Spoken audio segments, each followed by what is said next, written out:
Years of planning and millions of dollars went into the making of the Lake Walk and Lake Place Park along the Duluth waterfront. But now vandals have added their own handiwork, and many Northlanders are outraged. This is the newest park. It's the jewel of all of our park system. And there has been damage all the way from breaking into the Leif Erikson ship complex, the project there, to Canal Park. A beautiful mural gracing the waterfront has also been defaced. And in one recent case of destruction, vandals scrawled graffiti from one end of the park to the other in protest of the wood used for the project. It came from the rainforest. Duluth City Councilor Chris Dahlberg says he understands the environmental concern, but not the tactics. But what they did by writing here and destroying our public property, that's nothing to do with freedom of speech. That's outright vandalism of public property. The damage is estimated at upwards of $5,000. The markings will have to be sanded off at taxpayers' expense. The Northland Vietnam Veterans Memorial has also been targeted. Vandals have smashed two of the large lights surrounding it. For those who worked on this project, they say the destruction is like a slap in the face to veterans and their families. Vandalism is bad enough, but as far as we're concerned, that's sacred ground. That's our place of remembrance, place of reverence. When people start defying that, it becomes very personal to each and every veteran, to each and every family member, and to all the people, or at least it should be to all the people in the community. The Veterans Association feels so strongly about it, they've donated $500 towards a reward fund for information leading to an arrest. In Duluth, Amy Rutledge, News 6.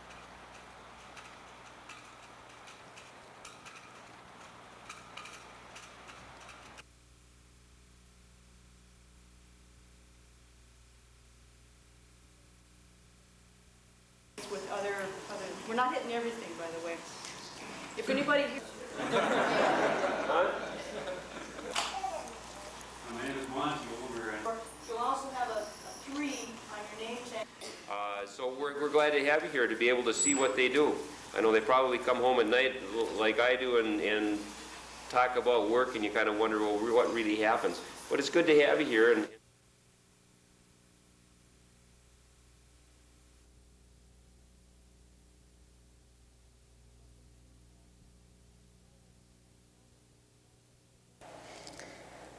yeah, this seems like an unsolvable problem because people and politicians tend to take all the past history of 10 centuries ago into this present state and position of whatever republic. So the question may be whether should we start from the 10th century or from the 20th century. It is really very hard.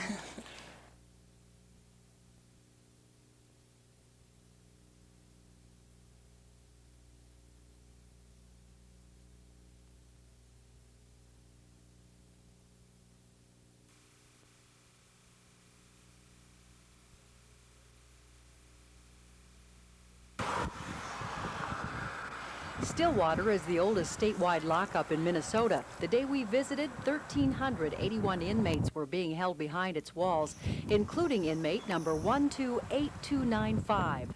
For a lot of us, it's hard to imagine what life would be like behind bars like these here at Stillwater State Prison. But for Larry Race, it's a reality, but a reality he has learned to live with. When I first came in, I got pulled aside by an elderly lady that was getting ready to retire. She says, "Larry, I want to give you some advice. Don't ever gamble, don't do drugs, and don't do sex." And to this day, I've never done any one of those, and that's what's helped. The years have added a full head of gray hair to Larry Race. Prison food has bulked up the body of this one-time playboy and avid skin diver. A once tan face is now white from the lack of sun. Let's talk a little bit about prison life. What have the past 10 years here at Stillwater been like for you? This is really not a nice place. It really, really isn't. As much as you can smile about work, as much as you can smile about being able to do something good for something during the day or during the week, it's a terrible, terrible place. You can lose your life in a heartbeat. People can get mad over standing in line, bumping into them in the line. Race is serving a life sentence for staging a boating accident on Lake Superior that led to his wife's death. The prosecution successfully argued Race killed his wife for insurance money and his need for other women. Since 1983, Race has been working in the prison's print shop, earning a master's degree in theology and thinking about the man he once was. And you're right, I wasn't a nice person. Anybody that would leave his family to have an affair and run around is not a nice person. And basically, I should have been shot by some husband. You know, that's the bottom line. You know, really, I wish somebody would have came up to me and used a little common sense with a 2x4 and said, I've been hit by a 2x4 now, not physically or, you know, but emotionally. On most days, children are brought to Stillwater to visit their dads. Race's 3 children grew up while their father was behind bars, visiting religiously every 6 weeks. They start out sitting on my lap. Today the grandkids have to sit there.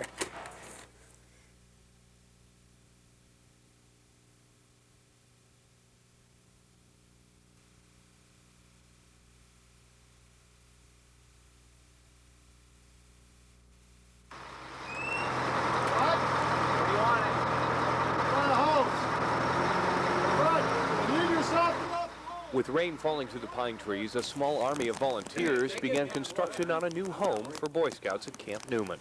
A basement was built last fall, and today pre-cut logs were shipped in for a new building to replace its century-old predecessor. It was like losing a best friend. I had spent most of my childhood out here as a Boy Scout. In fact, my dad was a Scoutmaster, and we spent a lot of times, we lived in the projects, and this was a place to come to get away from the hard life.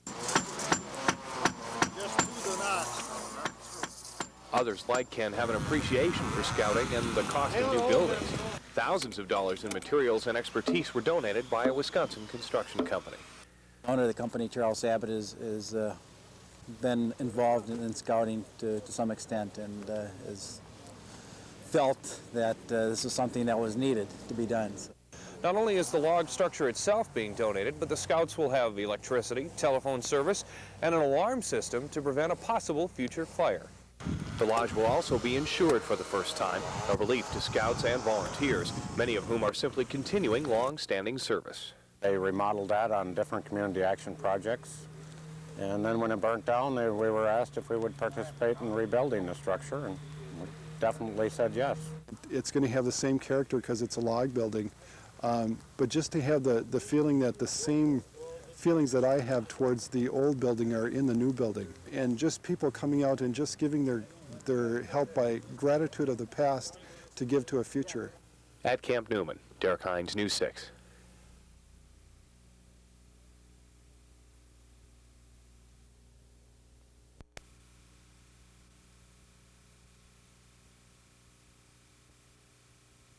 Good son.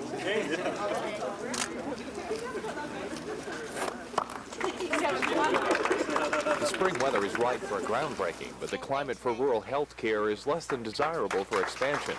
Without state health care facilities struggling to survive, Mercy Hospital's growth is unusual, but necessary. I guess we're all pretty certain that we needed to do something. We can't hardly stand still. If we stand still, we're going to fall behind. And so we're going to try to move ahead. The hospital is following national trends, expanding its outpatient care and physical therapy facilities. The Moose Lake Hospital has the luxury of 6 area doctors and 4 physical therapists on staff, already a strong rural hospital. With the new construction, Mercy will grow stronger for an uncertain future. When you stop and think the way conditions are in the health field on there, you sometimes wonder how far you should go. But it appears that for this community that we have here, they're in favor of it. In Moose Lake, Derek Hines, News 6.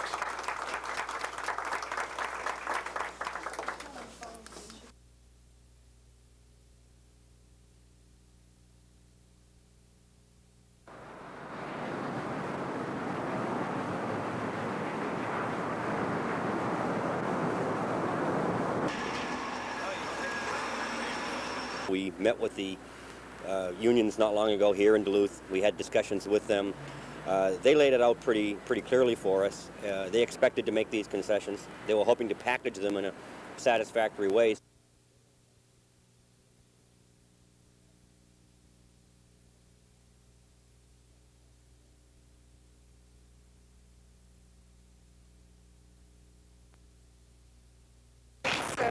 school bond issue will go to a vote.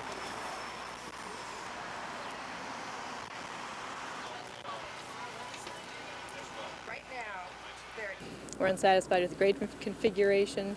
Several of us have fifth graders, our kids going into fifth grade, and people are concerned about the central administration building being turned back into a school, and there's just a number of reasons. But the main thing is that we feel people have the right to decide.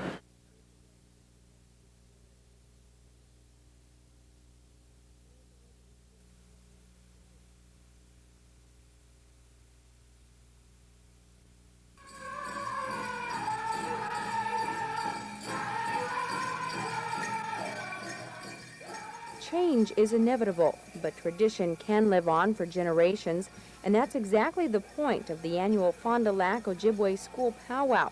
Both the young and old try to hold on to their culture and heritage in an environment where the status quo can and often does change quickly. Today's message was clear. I know you should try to keep our heritage alive, that other people should, really encourage our young ones to start dancing, at a young age, keep it going from generation to generation. For 10 years now, Fond du Lac Ojibwe students have danced in the powwow, dressed in traditional garb they make themselves. Incense fills the air as the dancers take center stage. The powwow is a family affair, an opportunity for mothers and fathers to share a look at their past and what they hope will become a part of their children's future. Because I believe that that's my first priority as a Anishinaabe person, that's what I want my children to learn first before they learn other things. And I think it's really important to me and my family. On the Fond du Lac Reservation, Stephanie Guadian, News 6.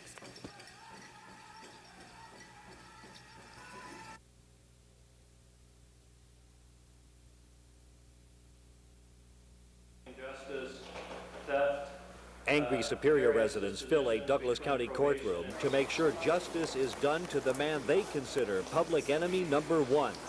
See, there's a choice. He was either going to go or I probably would have killed him. And I'm not afraid to say that on TV. The outcome of the state versus Sam Sekala in a live report next on the 6 o'clock news.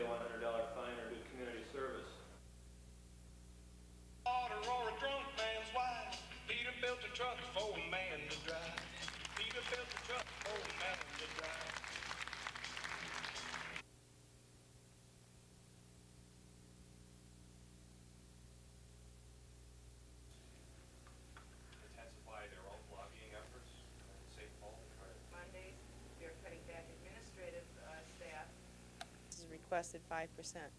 On the other side of that, I think commissioners are supportive, but you also have citizens who are clearly saying we need to hold the line and cut back on property taxes. So the issue here needs to be community support, citizen support to the commissioners to shift priorities.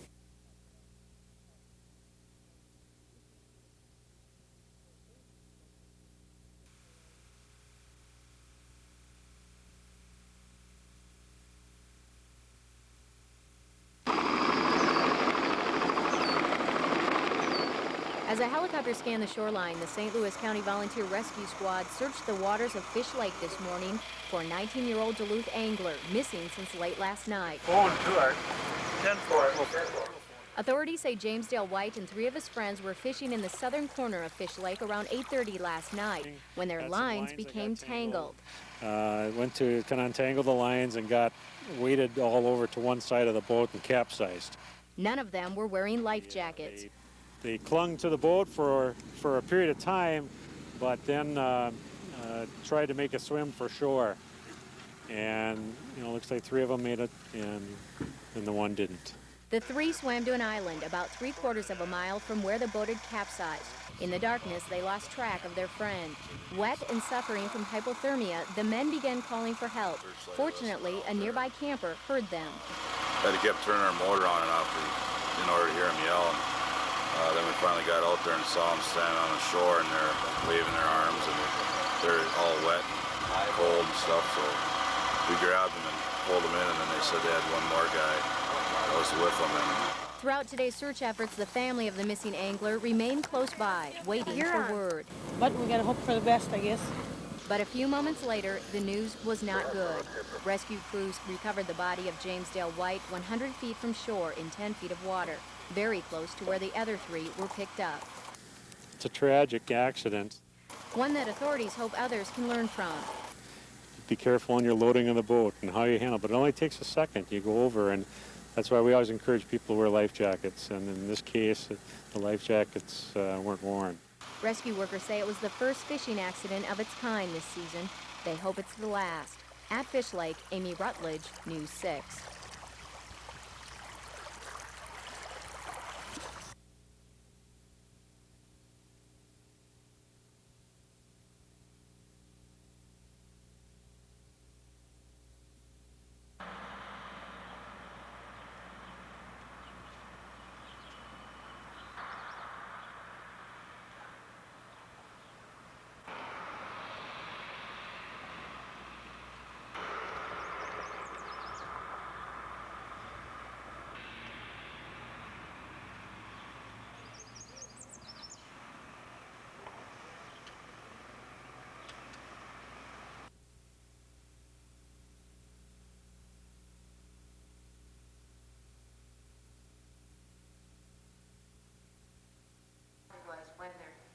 The Duluth School Board dealt not one, but 2 blows to the district superintendent, Reginald Nolan. The board is calling for revisions to the budget proposal and asking for more information on Nolan's reorganization plan. Board members want answers. They made that clear last night with votes of 5-4 on both issues.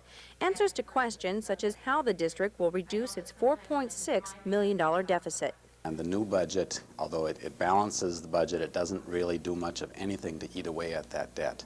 And if we don't tackle it head on right away and aggressively, I don't know how we're going to avoid carrying that into the indefinite future.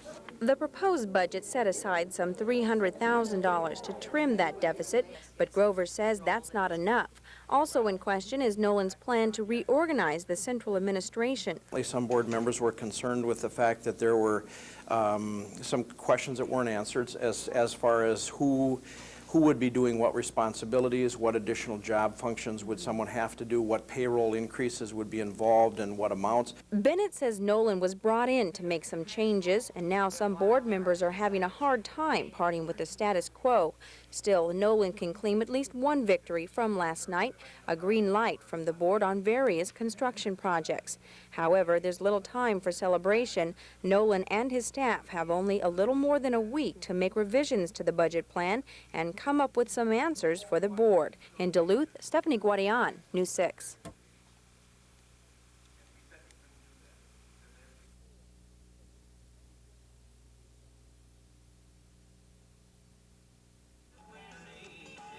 "49-year-old Bogdan Milic, until May 1st, a successful agent with one of Central Europe's largest insurance firms. One of 1,200 company employees who were told there just wasn't enough work for them anymore. The husband and father of 2 teenagers is told his $1,200 a month salary will be cut to $100. 580 workers at Serbia's largest Coca-Cola bottling plant are laid off because sanctions have prevented the transportation of concentrate. The plant that produced 100 million liters a year will try to survive on a quarter of that volume. It's said that less than 10% of Serbia's businesses operate normally. Unemployment is upwards of 50%. Inflation of 6% a day eats away at whatever income people are able to generate. In Croatia, inflation is even worse, over 230% a month.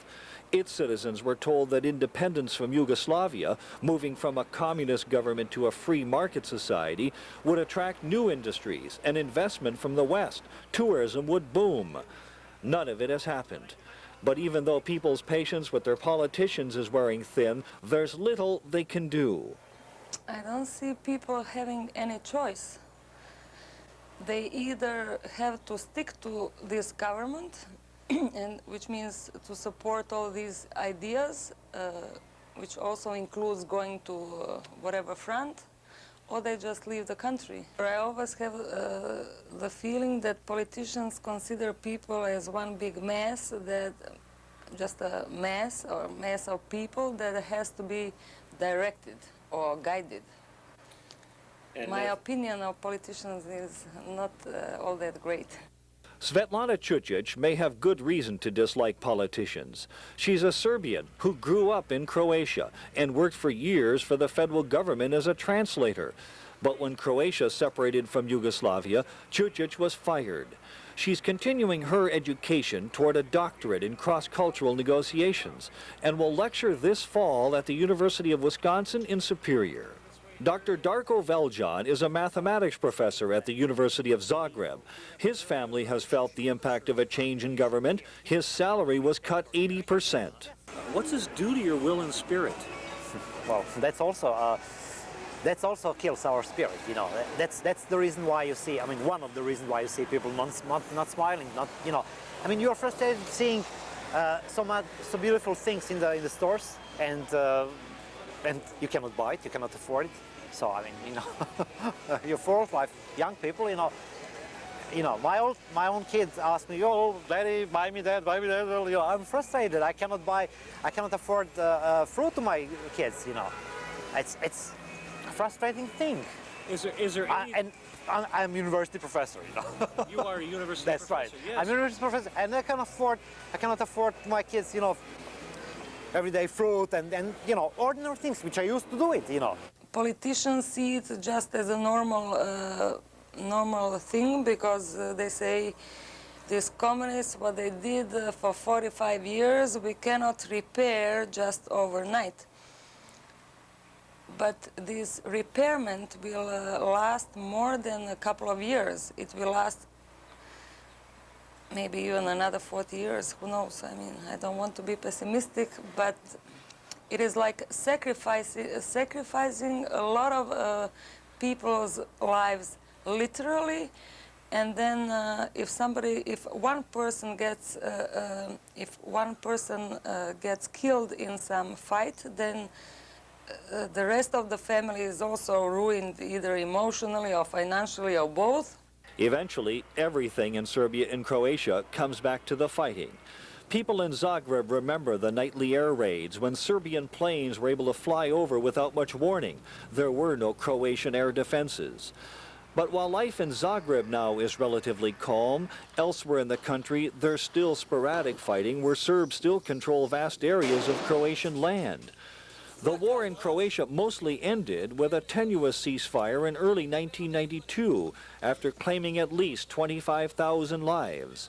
The young people who fill the many sidewalk cafes along Zagreb's narrow streets talk little of the fighting, preferring to discuss the more normal events in their lives.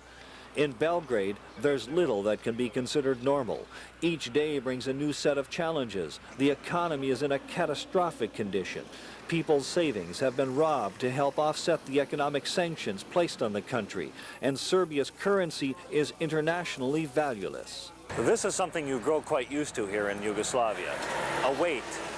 For instance, in this case, we're waiting outside of Yugoslav Tours for some gentleman to come and see us, to tell us how we can buy a ticket to get back to Budapest, either on the train or the bus, and then to give us a schedule as to when we might leave. As we found out, there's little that runs on a schedule in Belgrade because of sanctions. Some days as many as 200 buses are pulled off the streets because of the fuel shortage. And even when they do run, no one ever pays a fare. Train schedules are anything but exact. When we asked how it was possible for such a system to operate, we were told quite simply, there is no system. But experience suggests that sanctions can actually strengthen a government that fosters a siege mentality. The 10 million Serbs in Yugoslavia see themselves as victims, misunderstood by all the world. We want to walk in peace and freedom. Industrial production in Yugoslavia has fallen over 50% in the past year, and thousands of union workers have been sent home on forced vacations, receiving 80% of their salaries. Outside the American embassy, we found ourselves to be the only Western media to cover this protest by union members, calling for a halt to the world sanctions. We don't talk from political view. We are talking from people's rights, from children's rights, everything from rights from all people who live in our country. And therefore we are really afraid that some people make some decisions with not enough responsibility in it. We want world to see that we are not bad people. We are peace people. We like to work, to laugh, to love each other, and that's all. We don't like to make war. We want peace. Not everyone we met in Yugoslavia talked of peace. We spent part of the day with the president of Coca-Cola, who told us to tell President Clinton that he doesn't understand the will of the Serbian people, and that if the president intended to bomb Serbian positions, he shouldn't postpone his actions. Over lunch at his private club, Milorad Zesevic said the Serbians were ready to defend themselves and their land. Time will tell, he said, who has the stronger will and determination.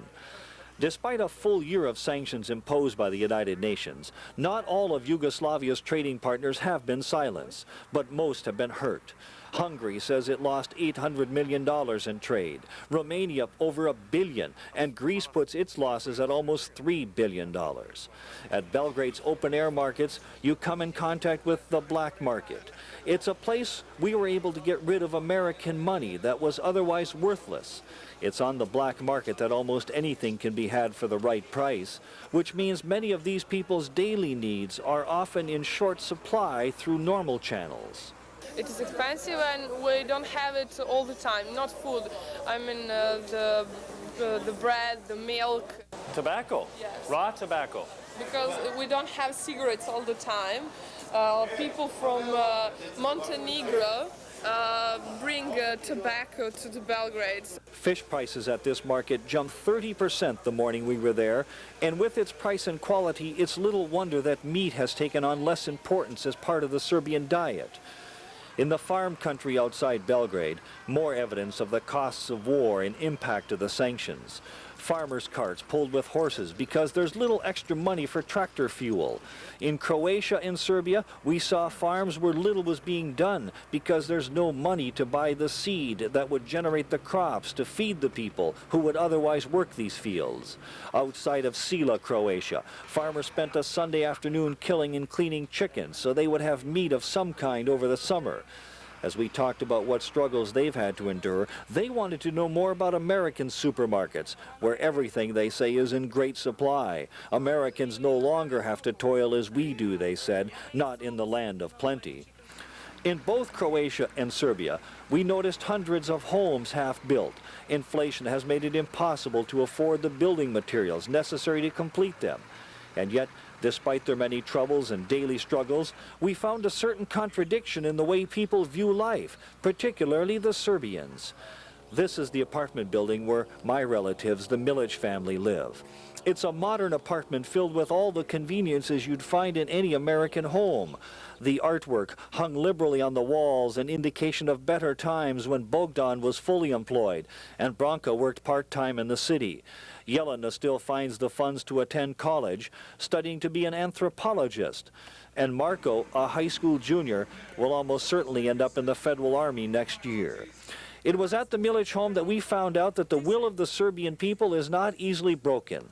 Their sense of humor is still fully intact, and they do have their priorities in life, as I found out when I tried to get cameraman Danny Roth to do a little more work before coffee and dinner one night. She said that Danny should sit and drink his coffee. Oh, yeah, well, Danny's got to work for a while first before he gets up. Pa tako... Ovde to ne važi. Ma niste razumeli, bre, šta je rekao čovjek? Pa jako si mi dobro prevela. Ne, mora prvo da radi, pa ćemo onda posle... Pa ne važi ovde, ovde ne može da se radi. In our country, first come pleasure, then work. Not like us, right?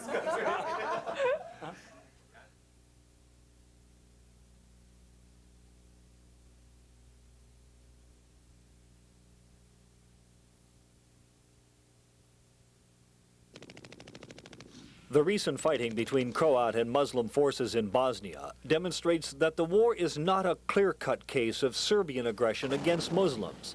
Bosnian Croat forces, armed and supported by the Croatian government in Zagreb, are trying to strengthen their hold on areas assigned them under peace plans proposed by the United Nations.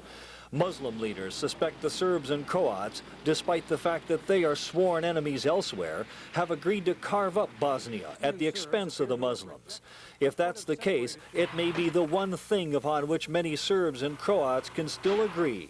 The war must stop, but people don't think that they're going to live together as they lived ages ago.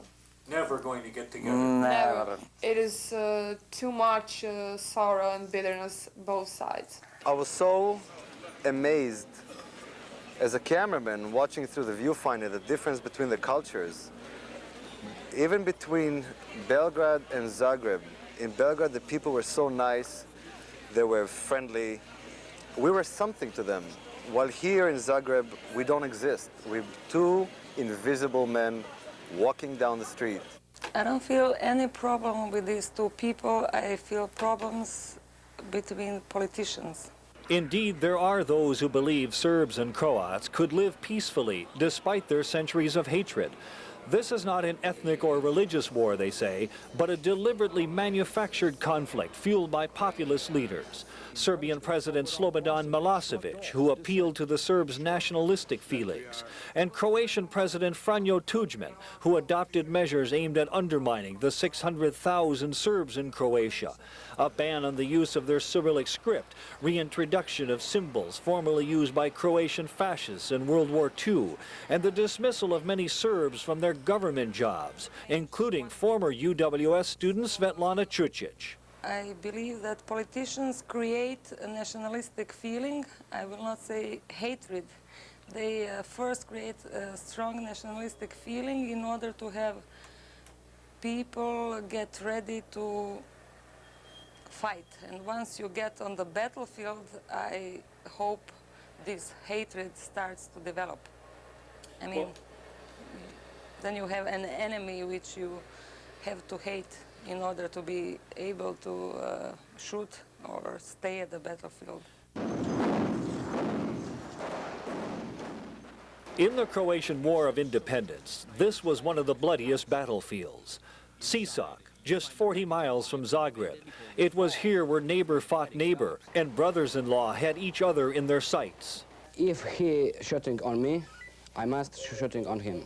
This church and many of the buildings we came by in the past mile or so in Sisak show the evidence of the war between the Croatians and the Serbians. Just up ahead of us is the UN border point, from which point our safety cannot be guaranteed because of the Serbians just down the road. Sisak's homes still show the evidence of the fighting in 1991, and everywhere there are United Nations protection forces. Keeping them in the area is said to be costing $47 million a month. To save lives, the UN has reluctantly taken part in a process of ethnic segregation. In many cases, entire communities of people have been moved. In the case of Sisak, many Croatians from Serbian-controlled areas were moved about 50 miles to the west, here to Karlovac, a gray factory town constructed almost exclusively for military purposes. It's in Karlovac that one of the Balkans' largest refugee camps has been established, financed by the Croatian and German governments. 2,500 people living in 250 barracks. People here ask for America's help. Only America can make us get back to our homes, nobody else. We can only ask Bill Clinton to let us go back to our places.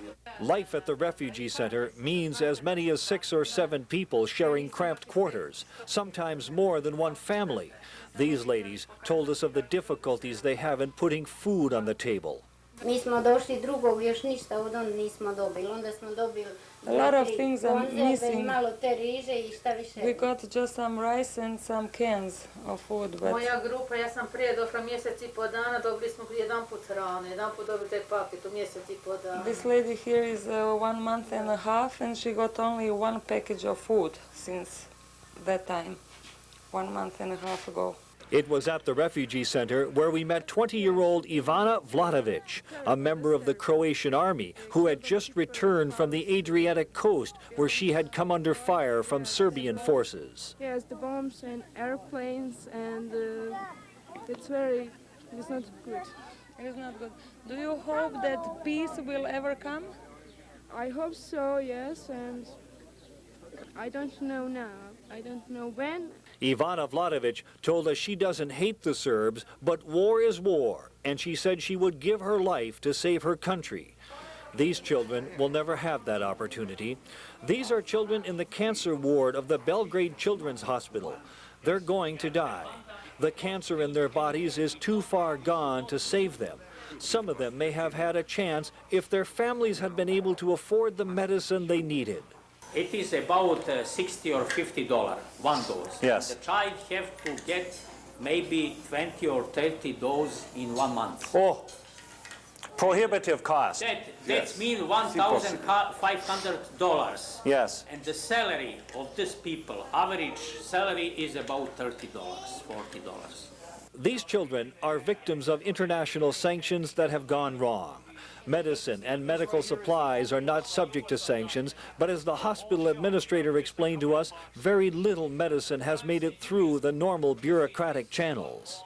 We are practically living on help. No other sources for drug, for treatment of children. What is the problem? If it is going through UNICEF, through other these big organizations, they need 1 or 2 months. The children in this cancer ward understand there's no discrimination when it comes to their disease. These are Croatian, Muslim, and Serbian children who will live their final days together. We found areas in the Balkans where the varying ethnic groups that make up what was Yugoslavia live together in relative peace. In Serbia's northeast corner, along the Hungarian and Romanian border, we spent an afternoon with the Nagy family, Hungarians whose neighbors are Serbs, Croats, and Muslims. A family getting ready to celebrate the wedding of their son, but who took the time to have a little fun with a couple of Americans unaccustomed to the spicy nature of some of their food. Go for it. Oh, yeah. Pishta Nagy, we found out, had quite a sense of humor, a vital ingredient in war-torn Yugoslavia where so much of daily life is filled with the stress of just trying to stay alive. I think the outcome will be very, very much eventual. I mean, it will take years before these battles are over. And I think people will not have a good life for years as well. And it will, I think that UN troops will have to stay for years in order to prevent some fights and battles, which is not really good. If the United Nations is to have a long-term force in what was Yugoslavia, we can expect that American ground troops will join them. As many as 30,000 may eventually be deployed as part of a peacekeeping force. But when hostilities boil over, as almost certainly will happen, what then? What will America's role be? What will the world do then? Will there even be a common ground between the ethnic forces that have ripped apart this countryside for centuries? This seems like an unsolvable problem because people and politicians tend to take all the past history of 10 centuries ago into this present state and position of whatever republic. So the question may be whether should we start from the 10th century or from the 20th century. It is really very hard.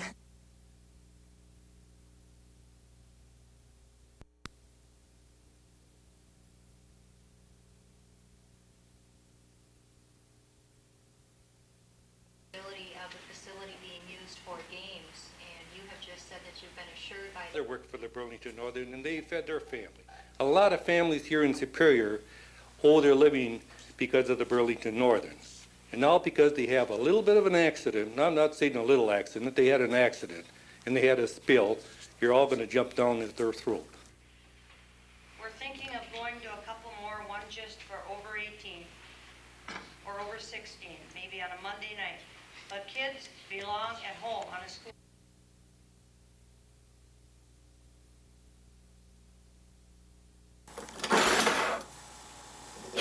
Wow. Kim Enos, a single mother of 2, is one of many who could lose her home under Croatia.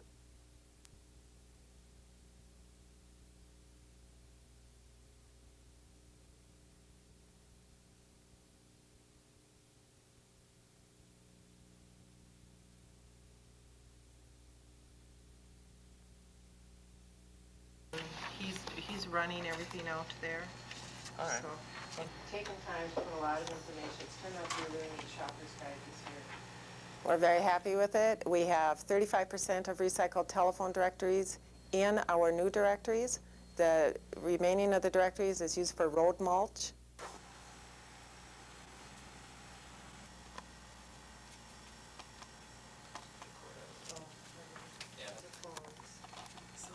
That's all right. All right. That shouldn't. You can.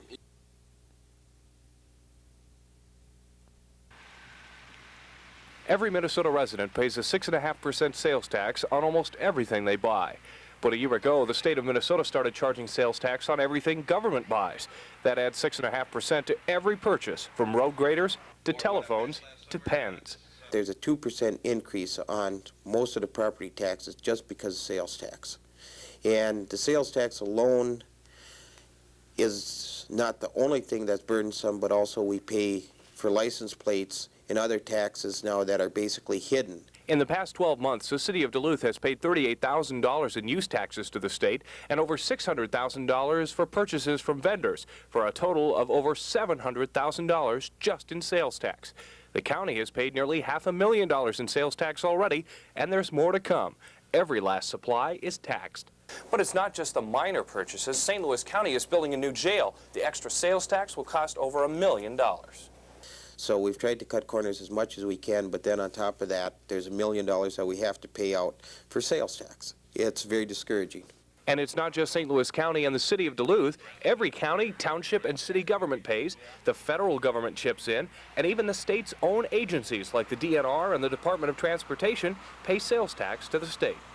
Mayors and commissioners say the smaller governments must demand money on behalf of the state through property taxes, then cut programs to afford the tax.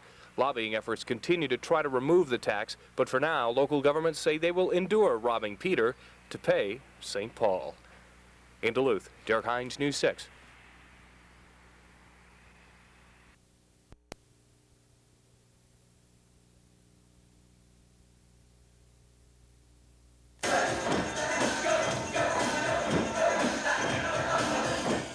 Aerobics is one of the most popular ways to work out today, but you don't have to join a health club or sign up for classes anymore.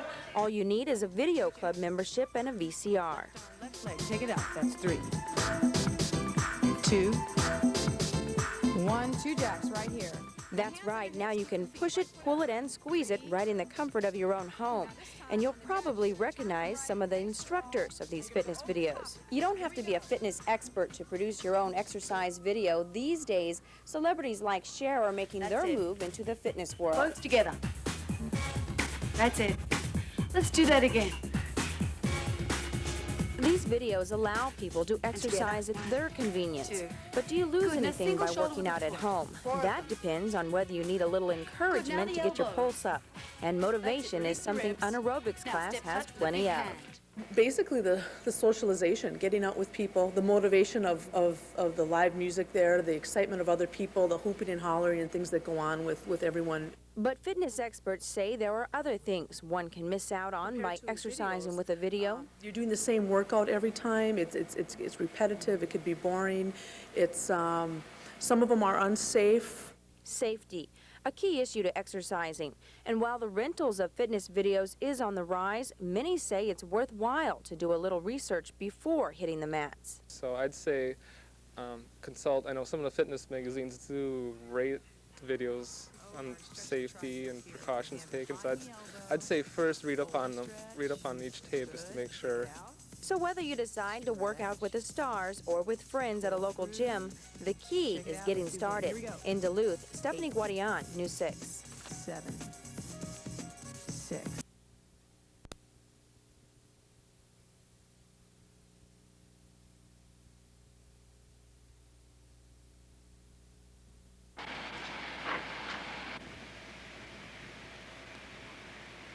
They were girls. Talk to you real quick about what happened.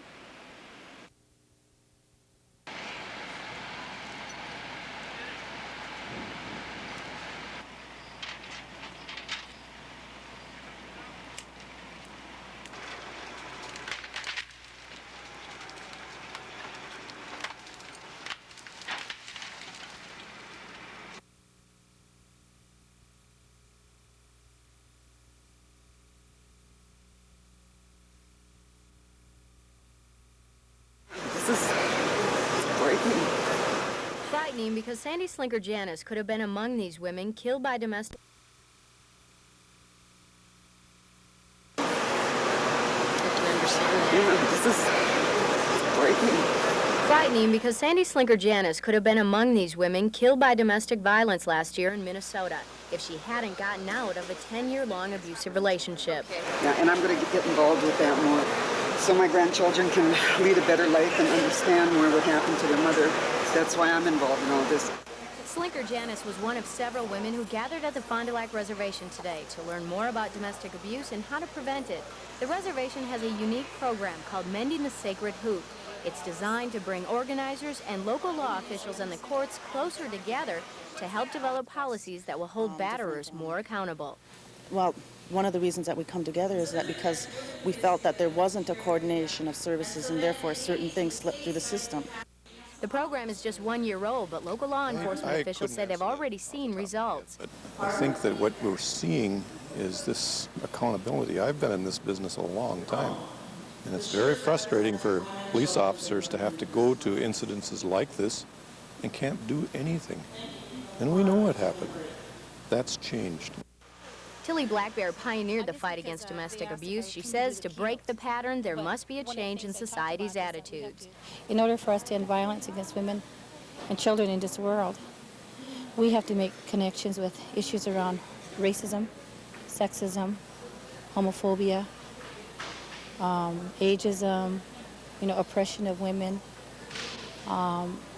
in that we have to make those connections, that we just can't do our work behind closed program doors or shutters. And organizers here say by bringing the problem of domestic abuse out into the open is a big.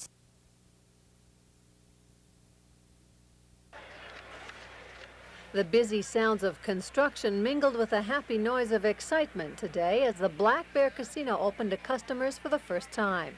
The new Fond du Lac gambling facility located on the corner of I-35 and Highway 210 drew a good crowd for its first day, surprising no one. There are people pulling off the highway wanting to come in and play the machines, and we're still wiring the things and getting them set up.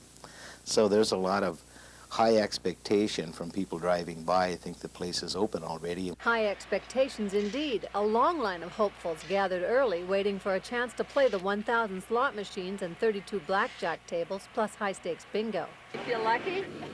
Never. But I figured the first day they're going to put lots of money out.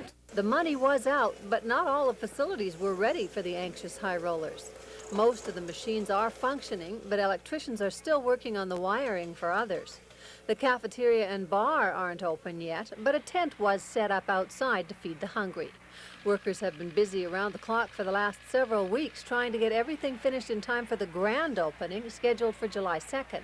The casino will then be open 24 hours a day. The idea of today's soft opening is to give workers a chance to deal with real live customers and to make sure everything is functioning the way it's supposed to.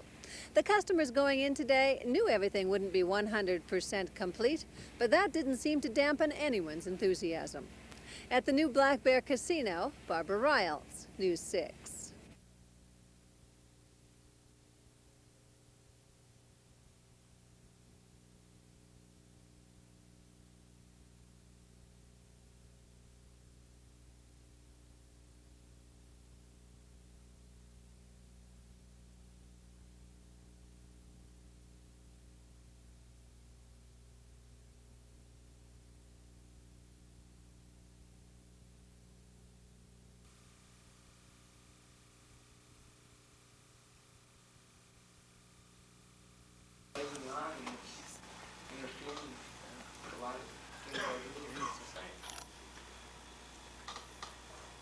talk to anybody about how these proceedings go?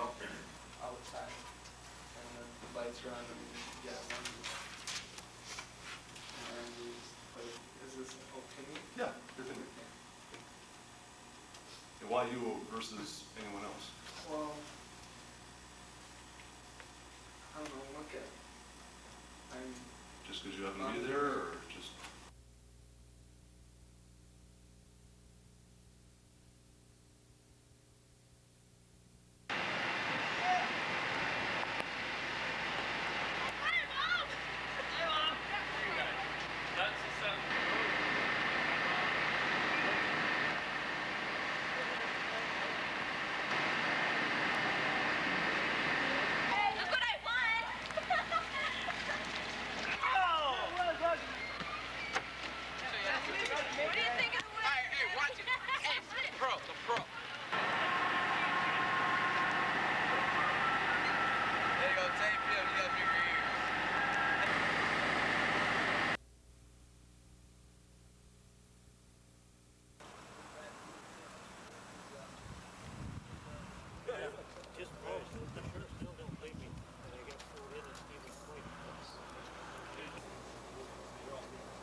I think this unit by itself will not only allow for more effective and efficient processing of alcohol-related offenses on the roadways, but just as important, I think, is a public relations aspect in the awareness of the efforts that the state's making in drunk driving.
Our organization didn't build the Vietnam Veterans Memorial for people to go and use it for promotional events, for political statements, or for concerts.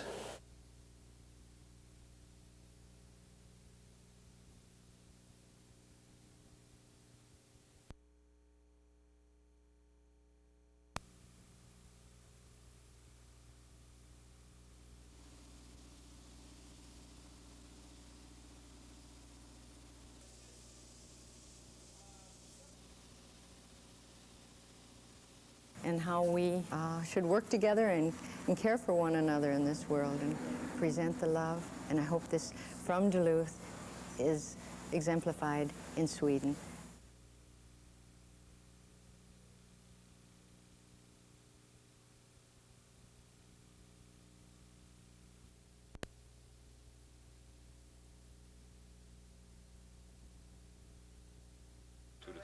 To get up here. Minnesota State Patrol Lieutenant Pat McNulty says he was just doing his job when his car spun out of control and rolled end over end into a ditch after a suspected car thief ran him off the road. This was McNulty last night, shaken, his shirt covered in dirt after he crawled from the wreck.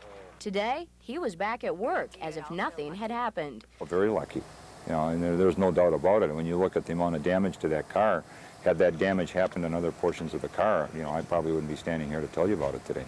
You know, and it's just, you know, I had a good co-pilot. Yeah, the man upstairs was riding on my with me last night, that's for sure. McNulty's been on the force for 27 years, but it's only the second time he's faced a situation like this. After the suspect squeezed between two cars on Highway 53, McNulty had to make a judgment call on whether to pursue at high speeds. Based on training and experience, he moved to box the suspect in. And we get criticized very strongly if we make a judgment and then something goes wrong. You know, and hindsight is always 20/20. Obviously, had I known what was going to happen to my car last night, I wouldn't have gotten alongside of him. But My concern was I have to try to do something to let this person know that he's not going to get away from us, and that we want him to stop, and we wanted to get him stopped before he hurt somebody. Fortunately, no one was hurt in the chase, and looking back, Lieutenant McNulty says he'd do it all over again. You don't like to overexpose yourself, you know, but yet a police officer's job is to protect the public. Near Eveleth, Amy Rutledge, News 6.